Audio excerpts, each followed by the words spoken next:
ओम कर्पूरगरम करुणावतारम ओळखी गोसाई। कौन कलुरे चांडाळ मत मारा करदेलु पुणी थरे स्नान करी मत जीवाक पड़िबो। मु तो आपन को छोइनी गोसाई।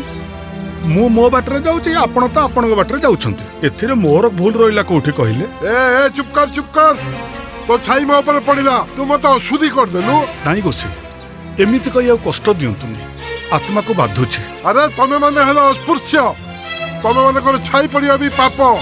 मिछ कथा गोसाई सब रक्तर रंग तो लाल आपण के भीतर जो रक्त मो भीतर भी सेई रक्त। ता बोले कोन तुम ऊपर चढ़ी के बसिबु गौर करी समय को कहीं दोष दौरान गोसाई केउ कालू पुराना अंधविश्वास को आपण ए जाई धरिकिना चली भारतर संविधान ए अछुआ नीति को विरोध करे गोसाई। ए तो संगे जुक्ति करी मो धर्म को नष्ट कर पारिबी नहीं बरं जाउची आउ थरे स्नान करी घर को जीवी।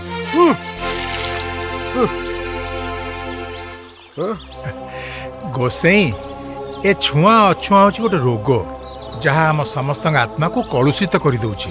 ता छड़ा आम संविधान समस्त को समान अधिकार देइची तेणु आम समस्ते समान। कही देला कोन हेई गला आमे तुमको विश्वास कर जीवु। मो 5014 पुरुष आमे एही नीति रे चली आसु। आउ एसो चलिबनी गोसाई। नागरिक अधिकार संरक्षण आईन द्वारा ए सबु दंडनीय अपराध सबुठी को समस्ते निज इच्छा रे जाई परिबे आउ आसी परिबे प्रत्यक्ष हो कि परोक्ष भाव हो। अस्पृश्यता को प्रचार करिबा किंबा प्रचलन करिबा आईनतः दंडनीय।